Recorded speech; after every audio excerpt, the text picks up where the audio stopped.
Assalamualaikum warahmatullahi wabarakatuh. Waalaikumsalam. Baik, pada saat ini kita berjumpa kembali.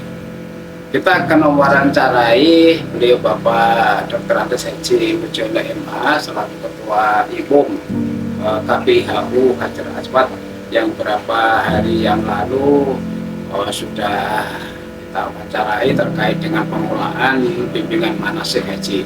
Pada hari ini khusus akan mengungkap tentang bimbingan manasik bagi usia lansia.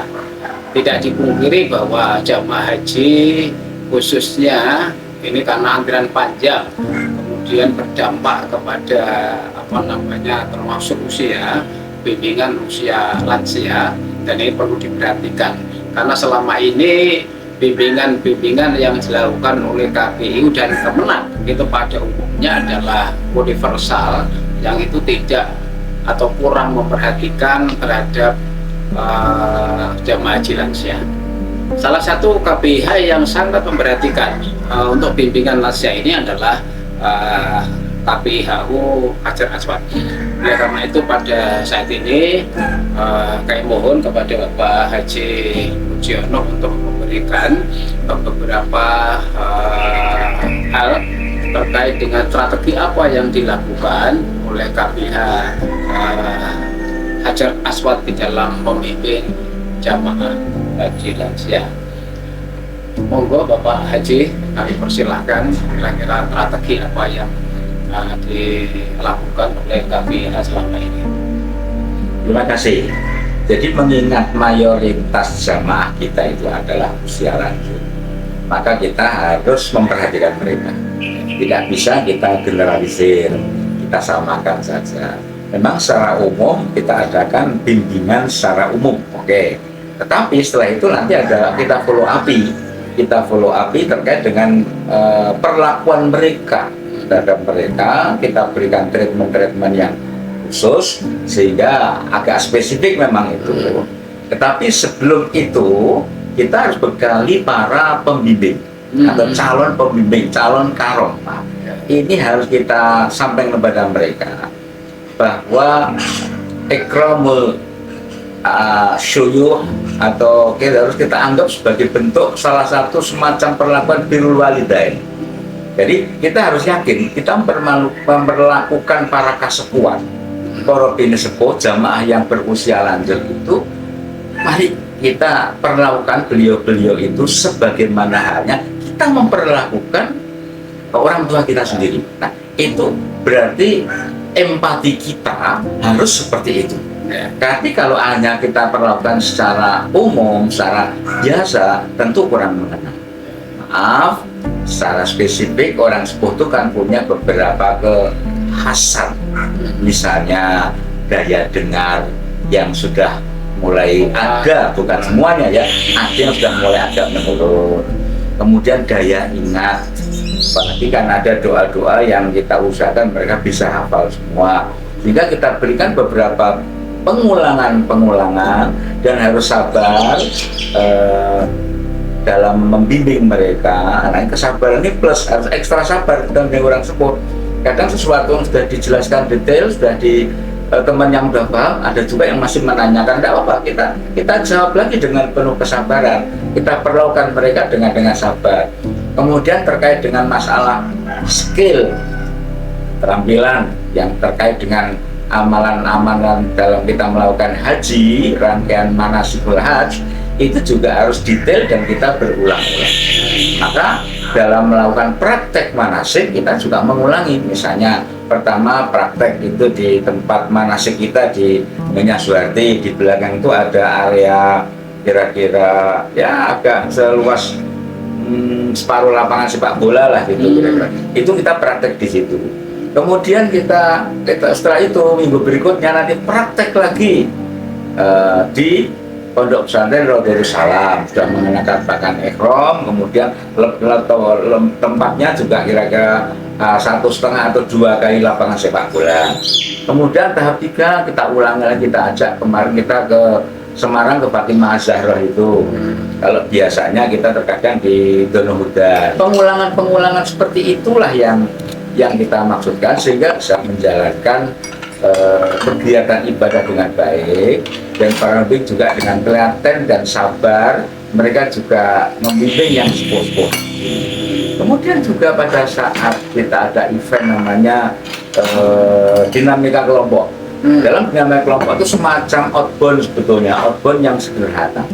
Itu alhamdulillah kita dipinjami tempat di salah satu lembaga pendidikan di Jogja, di Kementerian Perindustrian SMP. Dan di situ itu ada game-game sudah kita desain game-gamenya. Game-game itu intinya adalah agar mereka saling mengenal. Dalam satu regu mereka wajib mengenal, tapi melalui game-game tadi, bukan dipaksakan ini namanya ini, bukan begitu, tapi kita buatkan game-game yang menarik mereka, sehingga yang sepuh-sepuh pun ingat itu Pak ini, itu Bu ini, itu ingat semuanya, sehingga nanti kalau meminta tolong pada yang muda itu juga enak. Nah, yang muda yang kedua tentu adalah mempersaudarakan mereka agar mereka itu punya hubungan seperti hubungan kekeluargaan gitulah kira-kira, sehingga mereka rasanya walaupun jauh dari rumah tetapi rasanya kayak di rumah saja, mereka homey karena sudah begitu akrabnya, lalu mereka cair. Jadi kita membuat cair hubungan antar mereka dalam game-game tadi. Kita buatkan kira-kira 9 sampai 10 game lah itu dalam setengah hari itu, dan itu manfaatnya sangat besar sekali. Karena apa? Kita tumbuhkan empati antar sama jamaah, terutama dalam satu rombongan. Nah, dalam satu regu itu mutlak, kemudian dalam satu rombongan mereka mengenal bahwa namanya ada perbedaan rombongan, beda rombongan, ya kenal bohe rapopo, tapi kan yang berdekatan kan itu yang satu regu dan satu rombongan tadi. Nah, itu sangat-sangat membantu mereka yang sepuh.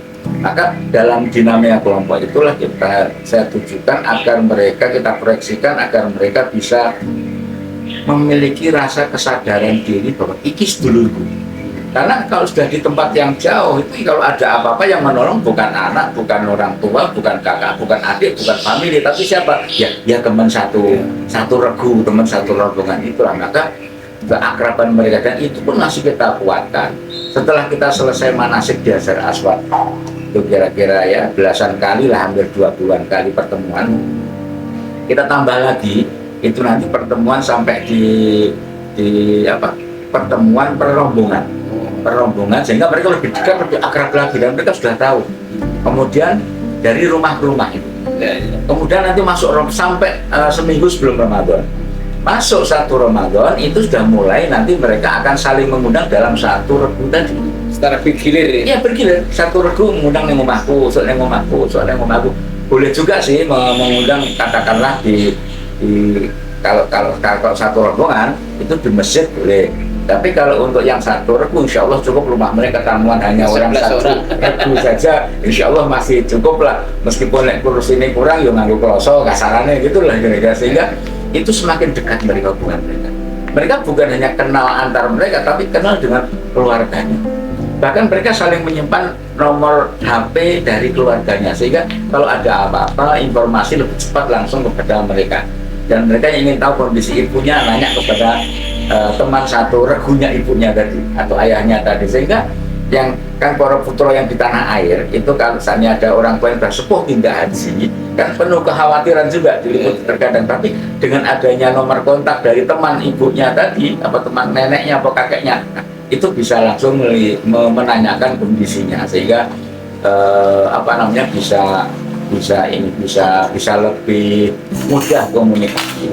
Di samping juga para karom dan karu itu juga bisa diberikan nomor HP mereka agar mereka bisa tetap komunikasi dengan pihak keluarga. Di samping itu juga menurut saya Hajar Aswad itu kayaknya tiada hari tanpa berita Hajar Aswad di Kedai itu juga bagian dari ini, bagian dari itu mengaktifkan itu. Kemudian di selama musim haji NRI itu kan juga selalu meliput haji. Kemudian juga ada selalu tausiah. Nah, pemimpin kita yang tidak berangkat haji itu secara bergilir juga mengisi di NRI. Kemudian juga menyampaikan perkembangan informasi di tanah suci, sehingga itu juga menjadi obat rindu dari keluarga kepada keluarganya pada Hajar Aswad. Ini semua jadi media juga kita manfaatkan, kita kita lakukan dengan baik sebagai sarana komunikasi, di samping juga secara personal tadi lewat. Sehingga dengan komitmen seperti itulah maka kita optimalkan by system. Jadi kita optimalkan perhatian kepada kaum kasepuan tadi by system. Ini sudah kita buat sistem seperti itu sehingga para orang tua pun nyaman. Bahkan Pak untuk yang kursi roda, kan yang sepuh-sepuh, yang tidak mampu berjalan, dan kalau berjalan nanti malah ganggu rombongan itu, mana agak rendet banget. Nah siapkan, kita sudah siap ajar apa, ada kursi roda kita langsung sini. Kursi roda yang nyurung siapa? Yang nyurung adalah jamaah yang muda-muda yang satu regu tadi. Maka dalam penentuan regu atau rombongan itu komposisi tua muda juga kita atur demikian rupa, sehingga karena mereka sudah koyo sedulur dewe, koyo nyurung sembahyang dewe, dan itu tidak ada, itu free. Tidak ada aku tak suruh ting piro, aku bayar piro, tidak ada. Sehingga sekali lagi itu kita mempersaudarakan mereka. Itu alhamdulillah selama ini sudah berhasil. Bahwa terkadang setelah pulang di tanah air cerita pada anak-anaknya bahwa aku ingin dibantu kain, ingin bahwa akhirnya ada yang memberikan gift sebagai ucapan terima kasih. Monggo silakan, itu di luar batasan kemenangan kami. Ada bahwa mereka maksud kami tidak perlu itu pun tidak apa-apa gitu loh. Tapi sekali lagi bahwa ada yang seperti itu juga silakan, itu diterima, itu hak mereka sendiri gitu. Sehingga sekali lagi bahwa alhamdulillah selama ini kita begitu, maka ini barangkali yang membuat pengajian alumni Ikatan Keluarga Besar Hajar Aswad yang rutin setiap 8 bulan sekali, ada yang setiap bulan sekali, itu sangat intens dan sangat apa, banyak yang datang itu. Artinya dari persentasenya buat saya bilang saya kita baca kata konco-konco ya, kok tertinggi itu depan kami untuk tingkat kehadirannya, karena kami buktikan dengan presensi kehadiran mereka. Hingga sekarang buktikan saya administratif kami insya Allah paling lengkap terkait dengan masalah itu. Di samping juga untuk rapat-rapat kami itu juga selalu kita dokumentasikan dengan daftar hadir maupun juga hasil-hasil keputusan itu. Nah, terkait khususnya yang bimbingan lansia tadi, ini untuk pertemuan kampus standarnya itu untuk pertemuan itu kan 15 kali KPH ya. Nah, kemudian lansia ini apakah waktu pertemuan di klasikal itu kemudian disamakan dengan yang bukan lansia, kemudian ada penekanan khusus pertambahan pertemuan atau gimana? Jadi begini, kalau itu nanti sudah selesai semuanya, mulai dari yang klasikal, lalu praktek lapangan, kemudian juga ada di rombongan maupun pereguan, itu kita adakan lagi, kita data. Kan non sewu kan ada juga Pak yang tidak ikut manasik karena dia di Kalimantan, Sulawesi, tapi pengen derek ke ibunya yang di Jogja, sehingga dia juga ikut belajar, tapi belum pernah ikut manasik. Itu namanya kita lakukan manasik intensif, dan itu nanti kita sertakan para ini sepuh tadi yang mungkin daya tangkapnya beda dengan yang lebih muda maupun memorinya juga berbeda, itu kita ikutkan dalam manasik intensif tadi, sehingga ini bentuk perhatian kita terhadap yang lansia tadi, kita ajak, kita berikan treatment seperti itu bisa kita lakukan 3 hari dan itu fully gitu. Sehingga sekali lagi ya karena mereka juga butuh istirahat, ya kita jaga nanti waktu istirahat, waktu coffee break, sehingga tidak koyo di produk materi enggak gitu, sehingga karena ada kesepuan tadi perlakuannya beda, sehingga sekali lagi dengan begitu dengan treatment yang kita lakukan ini alhamdulillah yang lansia pun memiliki pemahaman yang sama. Termasuk ini Pak, termasuk modulnya berbeda ya dengan yang umum ya? Enggak, kalau modulnya sama ya? Sama, modulnya sama, cuman kan butuh pengulangan, butuh penjelasan rodo alon-alon kan gitu kira-kira ya. Dan modulnya dibuat oleh KPH sendiri ya? Buat sendiri ya, kita membuat sendiri. Jadi Nun Sewu dulu itu kan awalnya keprihatinan kami saat saya haji tahun 86 saya haji pertama kali. Itu pada saat itu buku bimbingan manasik itu kan tebel banget dari Kementerian Agama itu. Baru lihat saja udah terus belengar. Apalagi yang sepuh yang nomor belengar kan itu. Akhirnya saya nyuwun pirsa pada saat saya punya kentek. Ya, saya waktu masih bimbing di KPH lain, waktu di ONH Plus waktu itu. Saya nyuwun pirsa kok bisa setebal sejarahnya gimana. Waktu itu ya Nun Sewu terkadang ini kan ada berdasar hadisnya ada, yang banyak jelas. Tapi juga karena ada titipan para ustadz, para kiai, para ulama kita, sehingga ditambah itu kan apa itu bocor tambahkan. Akhirnya jadi tebel banget bengkak. Tawaf pun berapa kali, 7 kali itu kan bacaannya beda-beda Pak. Dan saya doa kan gitu kan. Akhirnya saya coba saya ngaturi mereka-mereka yang sudah memenuhi kualifikasi mujtahid, ada ya memenuhi kriteria itu. Kemudian setelah kami kumpulkan, mereka kami ajak rebukan, yuk kita lakukan semacam bahsul masail atau semacam kita tarjih lah kira-kira itu yang benar. Karena kita kan kalau prinsipnya kan khudu anni manasikakum. Kanjeng Nabi itu bagaimana sih manasik hajinya, ritualnya bagaimana, kemudian bacaannya apa, kita cari dari sana Pak.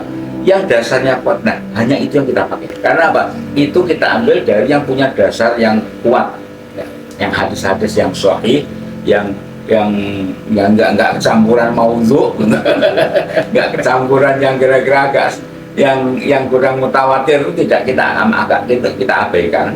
Kemudian juga kita dari situlah kita terus, yang itu dengan begitu kita harapkan para kasepuan pun bisa mengikuti dan bisa hafal. Alhamdulillah Pak, selama ini waktu kita lakukan semacam post test itu, yang sepuh-sepuh sudah hafal. Di tempat kami selalu begitu. Bahkan untuk memotivasi mereka, orang palingku dipecak sambil guyon-guyon begitu, ada pembimbing ya tidak apa-apa juga. Berarti kan pembelajaran ini lebih menekankan pada praktek ya, jadi karena manusia yang tidak hanya teori tapi betul-betul praktek itu, praktek untuk melafalkan, praktek untuk apa namanya ini manasiknya gitu.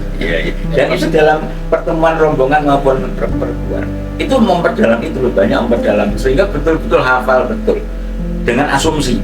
Misalnya ada salah seorang jamaah yang terpisah karena padatnya situasi, sehingga dia terpisah, dia tetap hafal bacaannya tadi sendiri pun hafal. Asumsi kita seperti itu.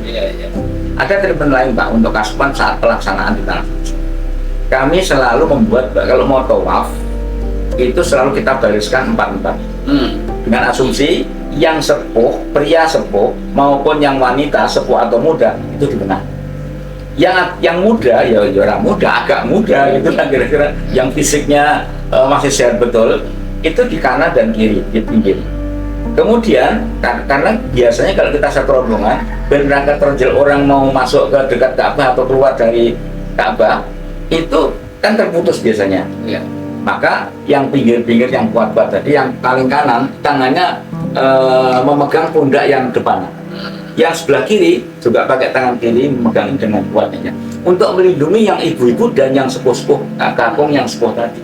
Sehingga itu teori kami, dan praktek teori kami juga pada saat sebelum kita masuk ke lingkungan ke dalam Masjidil Haram, sebelum kita jalankan tawaf, SOP kami itu selalu kami dari hotel lalu kita berhenti baris, dan itu dari hotel sudah barisnya seperti itu.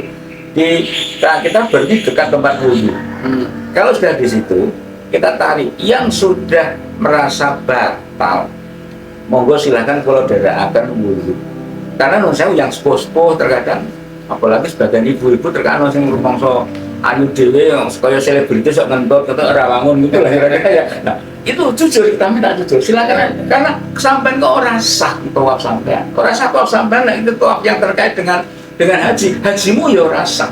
Sehingga sekali lagi kita paksa mereka, yuk kita sama-sama tak antar pembimbing karo itu wajib ngantar ke toilet itu sampai dia sudah mau berangkat. Ada lagi, mungkin ada yang batal lagi, batal mau diantar lagi sampai gitu Pak. Kita SOP kita seperti itu. Setelah itu baru kita tangani gandol, kemudian masuk masjid, baru kita mulai prosesi tawaf. Sehingga sekali lagi bahwa kita selalu seperti itu, perhatian kita kepada yang manula, pada para kasepuan itu. Selama ini apa mungkin setiap tahun pembimbingan ini yang khusus lansia tadi berapa persen dari jumlah yang ikut di KPH? Kita tidak pernah melihat persentase jamaahnya Pak, sehingga yang penting kasepuan harus di dalam barisan itu tengah tadi ya. Gitu. Kita tiap untuk kita lindungi. Jadi artinya itu maksud kita melindungi. bahwa ada jamaah kasepuan yang kira-kira yang jelas tidak diangkut harus pakai kursi roda, itu nanti kita minta dia nunggu di hotel dulu.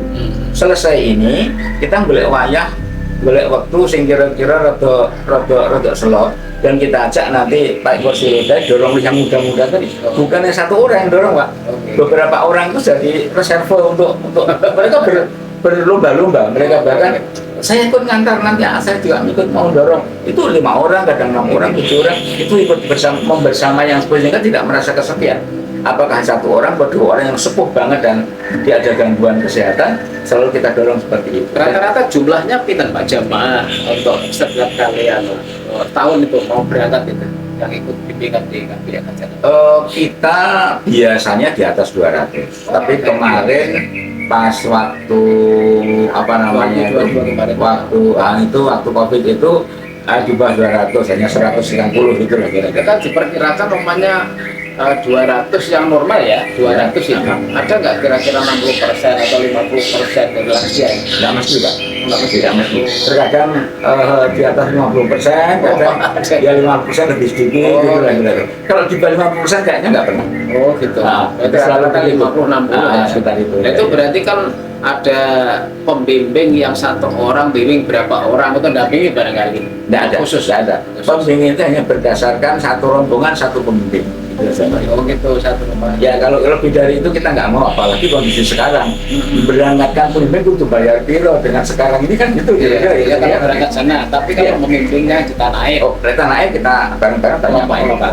Kalau di sini kita masih rame-rame bareng-bareng, sehingga kita sampai yang berangkat sini hanya satu, tapi kalau di sini masih bareng-bareng semua pembimbing itu ikut pembimbing, asal yang sedang tidak ada kesibukan, karena kan mereka sebagian kan juga sedang misi di yang alumni tadi gitu. Kemarin tuh ada kelompok-kelompok itu berapa orang Pak? Yang pembimbing satu untuk atau membimbing berapa orang itu? Itu waktu praktek di sini itu ada seorang karom, lalu askar asisten karom, kemudian ada 2 orang yang awal, jadi 4 orang. Tiap rombongan ada 4 orang yang awal. Berarti 45 kan 11 kali 4 ya? 11 ya kali 4 kemudian tambah 4 tadi 5. Ya, berarti 46 orang lah kira-kira. Ya, udah cukup bagus. Ya waktu praktek di sini. Tapi pada saat pengaji hanya 1 tok. Tapi mereka kasar-kasaran jamaah kami. Di Colke itu sudah bisa mandiri betul dia. Misalnya terlepas gitu ya, wis iso lah gitu. Atau misalnya pas Bandung Jumroh, piye caranya dia sudah paham betul, dia sudah bisa ngatasi itu bagaimana caranya. Kemudian SOP-nya bagaimana nanti kalau saya sing lepas dari itu kapan nunggunya di mana. Termasuk SOP pada saat Pak, misalnya pas tawaf sing batal. Itu bagaimana? Itu sudah kita buatkan SOP-nya sehingga mereka tidak akan merasa kerepotan lagi. Saya kira sudah cukup dan terima kasih banyak Bapak yang telah meluangkan waktu. Ini saya kira menjadi model nantinya pembelajaran bimbingan manasik khususnya yang lansia. Mudah-mudahan nanti dari hasil ini bisa kita tuangkan di hasil penelitian barangkali menjadi pedoman yang lain. Kira-kira ada tambahan lagi yang perlu disampaikan? Saya rasa syaratnya yang penting adalah komitmen. Komitmen bagaimana kita menanamkan komitmen pada para pemimpin itu, komitmen untuk tadi saya katakan dengan komitmen punya empati pada yang sepuh tadi. Kemudian juga itu bagian dari siapa tahu berkah dari dulu walidain kita dengan menganalogkan dengan berempati kepada para kasepuan. Karena itu membuat mereka semakin komit untuk membimbing mereka dengan tulus, karena ketulusan sangat perlu. Wong tua itu kroso Pak. Ini jadi tulus apa ora? Itu ngerti Pak. Mereka punya daya panggraito yang lebih tajam daripada kita yang muda-muda, sehingga kok pembimbing orang nggak tulus kok katanya hanya sekedar menjalankan SOP. Itu nanti kroso bosku. Jadi katanya kepaksa banget. Pendekatan bukan dari hati tapi betul. Sehingga itu kroso. Cara saya itu aja Pak. Terima kasih. Terima kasih Bapak Haji yang telah memberikan banyak hal tentang strategi bimbingan lansia bermanfaat dan menjadi model pembelajaran bimbingan manasik yang lain. Saya kira itu para mahasiswa mudah bermanfaat. Mari kita akhiri pada pertemuan ini dengan taala. Assalamualaikum warahmatullahi wabarakatuh.